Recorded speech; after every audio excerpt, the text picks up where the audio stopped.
Hello everyone, it's SpawnPoiint and welcome back to another video. So today I'm going to go over some of the reasons and advantages of owning an electric car over say a petrol or a diesel car.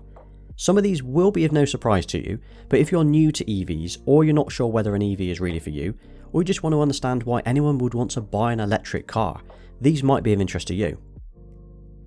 So one benefit is not having any gears, which means there's no clutch or gearbox at all for you to control. You can almost compare it to an automatic petrol or diesel car, but even those, they still have gears and they still need to be selected by you or by the car. Whereas in an electric car, there's just forwards and backwards. There's one continuous flow, no jolting between gears once you've put your foot down, no need to pre-select a gear as you come up to a corner, there's no bite point, there's no clutch control, which also means it's great for new, nervous or older drivers. I'm not sure which category I fall into. It's also super smooth, and depending on how hard you push it is how you control how fast you need to go. Which leads me on to the performance of an electric car, and when comparing it to any other car in its class, they are pretty fast. So even take a Nissan Leaf for example, it's going to beat any Corsa or Clio off the line. So unlike a petrol or diesel car, there's no lag or delay when you put your foot down on the accelerator. The torque is just instant. It doesn't matter what speed you're going either. There's no build up, it's just on or off. And this means not only are they quick off the line, but they are really fun to drive in corners too. And as no one can hear you coming, you can be a little spirited around those country lanes. So one of the biggest advantages of an electric car are the running costs. So instead of paying per litre like you would with a petrol car, you'll be paying per kilowatt hour, the same as you do to run anything electrical in your home. The benefit of this is your home energy costs don't usually fluctuate that much. In fact, you're probably locked into the same pence per kilowatt hour for a set period of time. So like me for example, I'm with Octopus, so my evening rate is only 5 pence per kilowatt hour, which is when I charge my car, a lot lower than the 12 pence per kilowatt hour average. So estimating how much it will cost to charge your car is pretty easy. So for me, less than £4 or $5 for a full charge. Whereas petrol and diesel prices, well, they change almost weekly, sometimes in our favour and sometimes 50% higher than we'd like to pay. You can also take advantage of free public charging, so literally parking up and using free electric while you shop for the day. And these are often found at shopping centres and supermarkets. So I've never paid for charging away from home. I've literally only used free chargers, but I imagine over time this will probably change as more and more people move to electric vehicles. I doubt chargers will always be free, but you still don't get that with a petrol or diesel car, free petrol while you shop. And there's no road tax to pay either, and there's also no congestion charges. So if you work in London for example, you can commute in and not worry about paying for the fees. I imagine other cities will probably follow suit, much like how Bristol City Council have now approved the diesel vehicle ban that's the proposal for 2021. You can also find free parking. So for example, some car parks in York allow you to park for free when you're parked in an EV bay and you're charging. And if you've got solar panels at home or your place of work has chargers, you can literally charge your car for free. And this leads me on to never having to visit a petrol station again. So charging at home is one of the biggest benefits of having an electric car.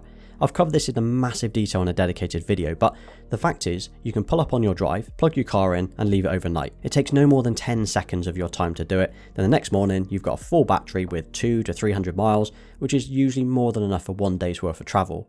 Now most people I speak to, they compare charging my car for 5 hours to putting fuel in their car for 5 minutes, but it's not really the same. You don't need to drive to a petrol station, sometimes out of your way. You don't need to queue up for a pump. You don't need to stand at the side of your car for 5 or 6 minutes, then pay, then drive home and pull up on your drive. You just need to pull up on your drive, plug it in and walk inside. So this is a huge convenience and not one that I really appreciated until I started doing it myself. Now I just plug it in every 2 or 3 days without even thinking, but you've got to be disciplined and you do need to plan ahead.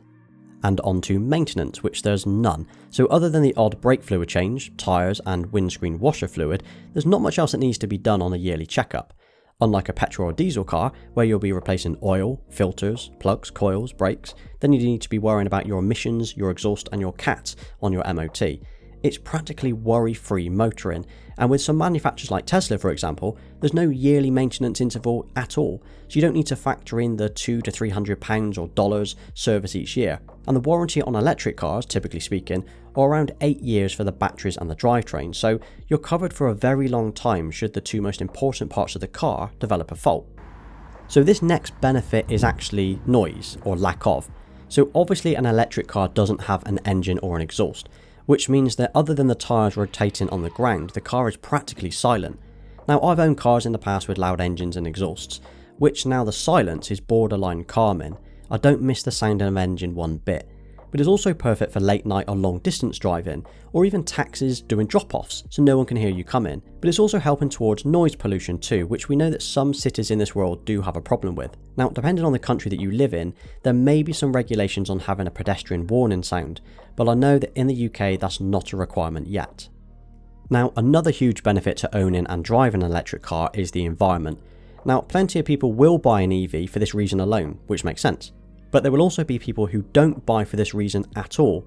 But the fact that this is an added benefit is a bonus to the choice that they make for driving an electric vehicle is awesome. So when I chose my Tesla Model 3, I'll be honest, the environment was not at the top of the list of reasons to buy, it wasn't even close. But now I appreciate the advantages. I don't have an exhaust kicking out fumes, it doesn't stink, and it doesn't matter if my 2 children are stood behind me when I pull away off the drive. I'm also driving around with 0 emissions. I've not suddenly gone full anti-petrol in less than a year, having owned 25 mile per gallon cars, but it's really made me think about it. Another awesome benefit of an electric vehicle, or at least most EVs, is the extra storage space. So we already know that there's no engine, so what do most manufacturers do with that space? Well, they turn it into a frunk.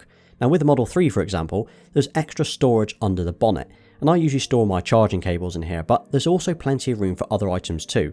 There are even custom made suitcases that fit in here. The same goes for the boot, so there's no exhaust system or fuel tank, and sometimes no spare tyre, which means there's even more storage under the boot too. Which brings me on to my first ever sponsor, Skillshare, who have kindly sponsored this video today. So I'm always looking for ways to be more productive, and to make time to create these videos each week. It's too easy to put things off and say, I don't have the time. So earlier this month I took the Productivity Masterclass, Principles and Tools to Boost Your Productivity, a class by Ali Abdaal. And I wanted to take this course to brush up on my productivity skills. Now this class covers topics surrounding time management, motivation and multitasking, but the one lesson that really stood out to me was the productivity equation, which I 100% stand by. Everything that we do has to be fun, otherwise finding the time and motivation can be really difficult, even in the best of times. So if you've not heard of Skillshare, it's a leading online learning platform which has thousands of classes available, whether you're interested in photography, video editing, web design, or any of their other categories, there will be something available to you. So if you're genuinely interested in learning something new, or taking the class that I have, as it's very, very good, the first 1,000 of my subscribers to click the link in the description now will get a 2-month free trial to the premium membership, so you can explore your creativity. Then after those 2 months, if you like it, you can continue for just $10 a month, and you can watch loads of the other classes too. Electric cars are expensive. Like for like, they are more expensive than a similar petrol or diesel car. That's because you're paying for the battery and the tech that comes with it. Now, one huge benefit of going for an electric car is there are grants available. Again, this is country specific, but here in the UK, for example, there are grants which will reduce the purchase price of the car, and in Scotland, there are grants available with free interest loans. There's also the option to lease or hire a car, and the monthly premium that you're spending on a rental can be offset against the petrol cost that you're no longer spending. So here's an example. If you were spending £200 a month on fuel and you were leasing a car for £300 a month, you could potentially lease a Tesla Model 3 for around £500 a month and not really be any worse off. And if you do buy, it seems a lot of electric cars do hold their value, or at least more so than a petrol or diesel would. So this final point, it's about the community, but wait, just hear me out. I'm not talking about Tesla, I'm not talking about a particular brand, I'm talking about driving an EV in general. So there's a kind of a community spirit when it comes to owning and driving an electric car and seeing other electric cars while you're out. We've all bought into something different, and it is appreciated that everyone is trying to give it a go. We're testing the water. So I've had conversations with Tesla, Nissan and Kia owners. It's not about the brand, it's about driving an electric car. But it's not prestigious either. It doesn't put you on any kind of pedestal, it's just fun and it's exciting. We all share an experience. And the same goes for non-EV drivers asking questions while you're out and about, and it's awesome to be able to answer people's questions just purely based on my experience. And it's kind of one of the biggest reasons that I created this channel and I've been creating these videos. So I think everyone should drive an electric car at least once. Book a test drive, buy an experience day, rent one for the weekend. The pros far outweigh the cons. So do you or would you own an electric car? If the answer is no, why not? Honestly, I'm always keen to understand why people don't want to own one, and usually they've never even driven one. Cost is a big factor, but there are some awesome leases and grants available to entice people in, and then if you offset it against your petrol or your diesel cost, it's not that expensive.